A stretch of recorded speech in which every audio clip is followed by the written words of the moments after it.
Apakah ada orang yang bisa melihat wujud jin di televisi sering ditontonkan kiai ada yang ditutup matanya terus melukis di kain kanvas. Terkadang juga diperlihatkan cahaya yang terbang kemudian menjadi batu mustika. Ini semua khurafat, permainan syaitan semua ini.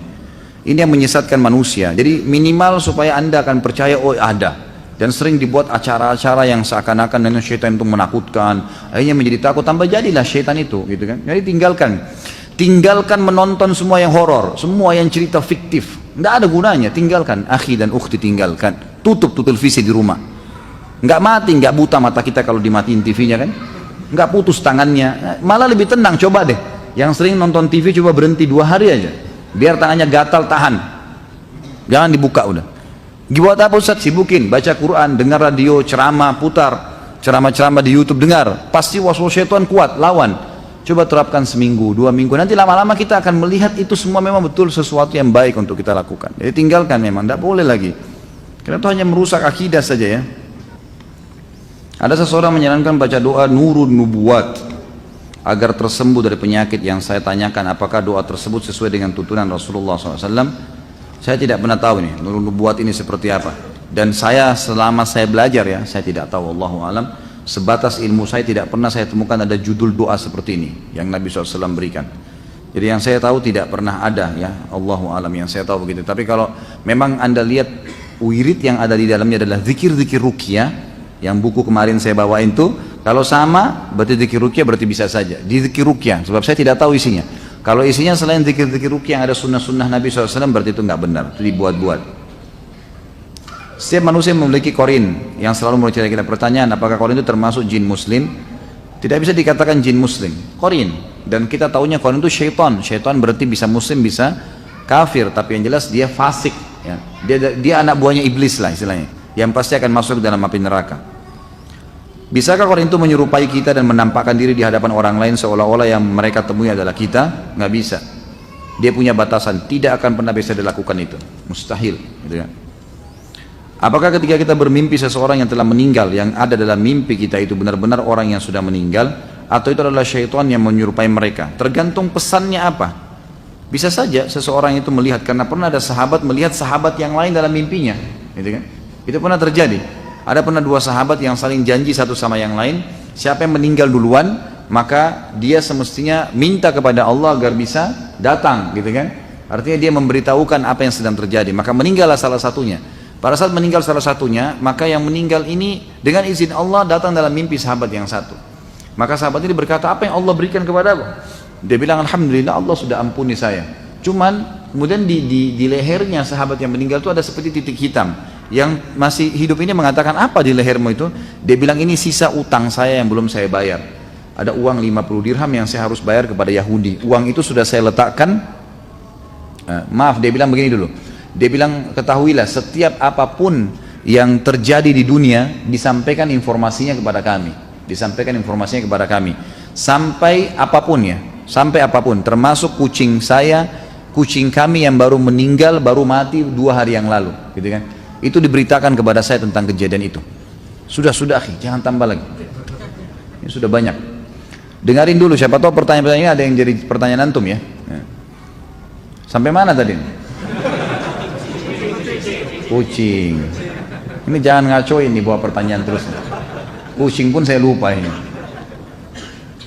Akhirnya dia bilang ada utang saya dan saya sudah siapkan 50 dirham itu di rumah saya, di bawah sebuah tempat di dekat pintu rumah saya, di bawah tanah, ditutup sama batu. Angkatlah dan bayarkan utang saya.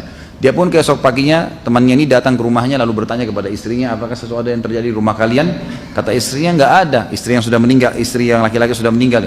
Dia bilang, nggak ada, hanya saja kucing kami meninggal 2 hari yang lalu, mati. Maka si laki-laki tidak ceritain mimpinya, dia cuma bilang, oh iya, baik, suamimu pernah punya utang nggak sama orang Yahudi? Kalau tidak salah sekitar 50 dirham. Dan uang itu dia pernah titip pesan, dia pesan sama saya kalau uang itu ada di dekat pintu, di bawah tanah ditutup batu. Coba lihat. Waktu dibuka ternyata betul ada kantong tersebut dan jumlahnya betul 50 dirham, lalu dibayarlah utang tersebut. Jadi bisa saja ada orang yang datang dalam mimpi gitu kan? Mungkin Allahu alam, itu dengan hikmah Allah Subhanahu wa taala. Tapi di sini ulama mengatakan tergantung pesannya. Kalau pesannya pesan-pesan yang baik, positif gitu kan? Maka itu baik-baik saja seperti di kasus sahabat ini. maka itu boleh saja dari Allah Subhanahu wa taala mengizinkan. Tapi kalau pesannya disuruh buat kesyirikan, buat kemaksiatan, nah, ini semua tidak benar, pasti dari syaitan. Seseorang yang sedang marah atau berperilaku aneh, bagaimana cara membedakan apakah kemarahan itu karena pengaruh syaitan atau memang wataknya? Sebenarnya semua marah selain daripada marah dari hukum Allah, dari syaitan. Semuanya. Hadis Bukhari menjelaskan masalah itu. Bahwasanya pernah ada sahabat dua yang bertengkar sampai urat-urat leher mereka kelihatan, gitu kan? Maka salah satu pernah berkata, Nabi SAW mengatakan, tambah lagi. Udah stop. Ini saya harus dia cambuk rupanya di sini. Jadi kalau ada yang datang saya cambuk tangannya. Habis saya sudah bilang stop dari tadi gitu. Jangan tersinggung akhi, bercanda. Walaupun saya serius ya.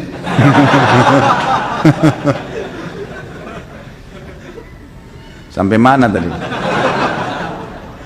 Hah? Cambuk? Hah? Sampai mana tadi? Lupa? Sama-sama lupa. Baik.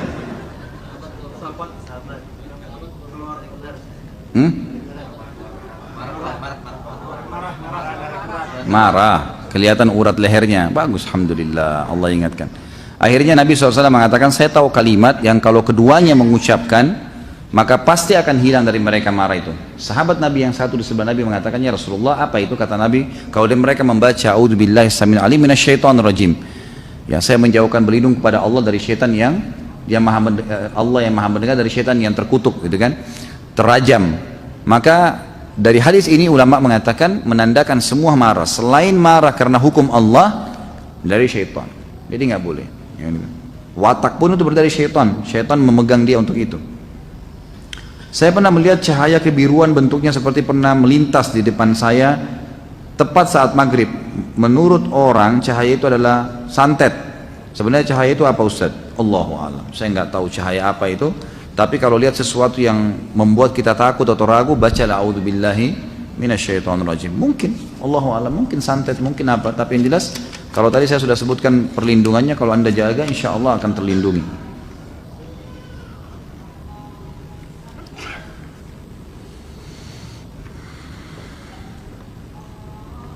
Baik, ini kena 1 Muharram ya. Ustaz, peringatan 1 Muharram dilarang sampai sejauh mana? Jika 1 Muharram dijadikan momentum syiar Islam, apakah dilarang? Misal akan ada acara gebiar Muharram, lalu diadakan lomba-lomba seperti tahfidzul Quran, adzan, cerdas cermat, Quran dan seterusnya. Apakah tidak diperbolehkan? Syukran. Allahu a'lam, saya bukan mengatakan pendapat saya pribadi ya, bukan masalah pendapat saya pribadi, tapi memang kita harus kembali kepada pendapat umumnya ulama. Ulama-ulama yang saya pernah belajar dari tangan mereka, mereka mengatakan tidak pernah ada dicontohkan oleh Nabi SAW, padahal Nabi adalah Nabi, utusan Allah SWT. Begitu pula dengan para sahabat merayakan tahun baru Islam, tidak pernah ada itu, belum pernah mereka merayakan itu. Kalau kita mengemasnya, mengatakan ya kena alasan kaum muslimin adakan tahun baru Islam, kenapa? Karena orang Nasrani punya tahun baru Masehi kan, makanya kita juga tarik-tarik mencontohi kata Nabi SAW, man tasyabaha biqaumin fahuwa minhum. Siapa yang menyerupai satu kaum maka dia akan sama dengan mereka. Jadi kita karena merasa begitu, ada acara hari lahirnya Nabi Isa, kita juga buat acara lahirnya Nabi Muhammad SAW, ikut-ikuti mereka. Untuk apa? Untuk apa menambah-nambah nih? Kenapa kita harus merayakan 1 Muharram? Apa masalahnya? Apa urusannya gitu? Nggak ada hubungannya dengan syariat kita, gitu. Maaf, jangan tersinggung kalau saya membahasakan begini ya, karena kita kan di Indonesia setiap orang katanya punya hak untuk menyampaikan.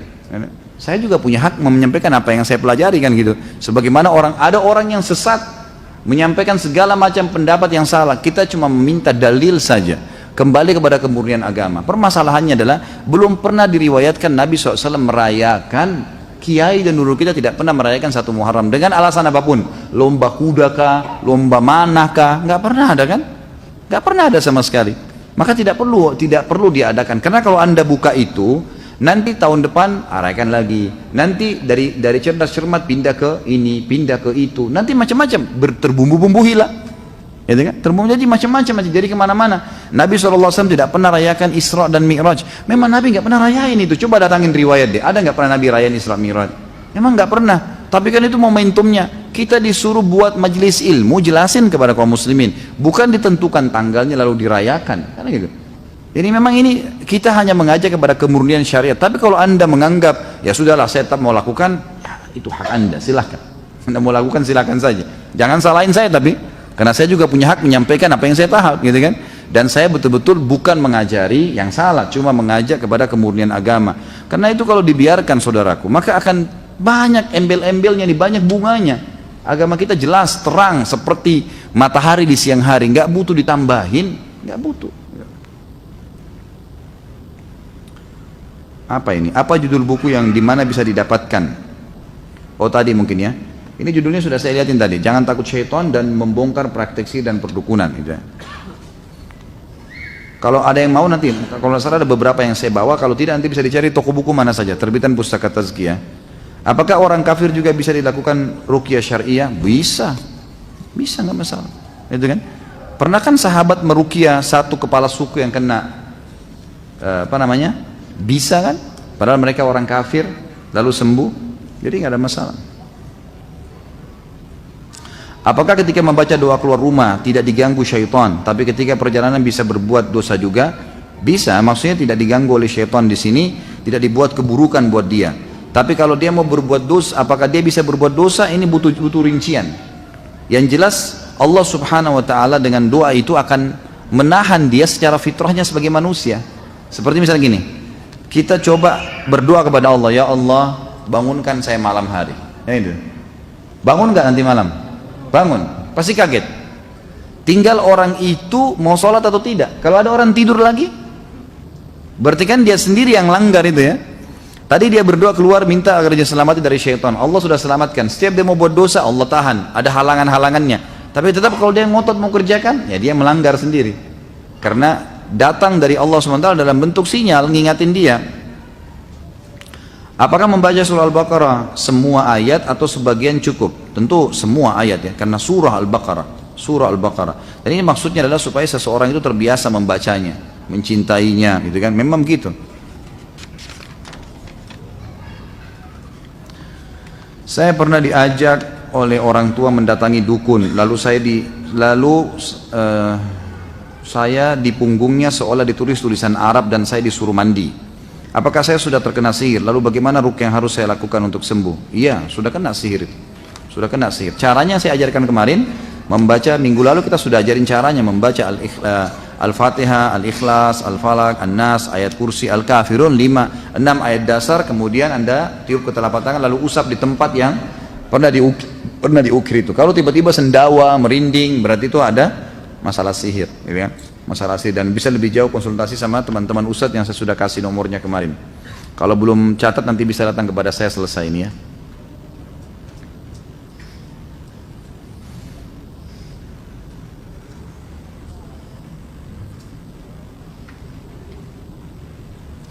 Apakah ini adalah perbuatan atau pengaruh syaitan jika ada saudara sekandung yang saling bermusuhan dalam waktu yang lama?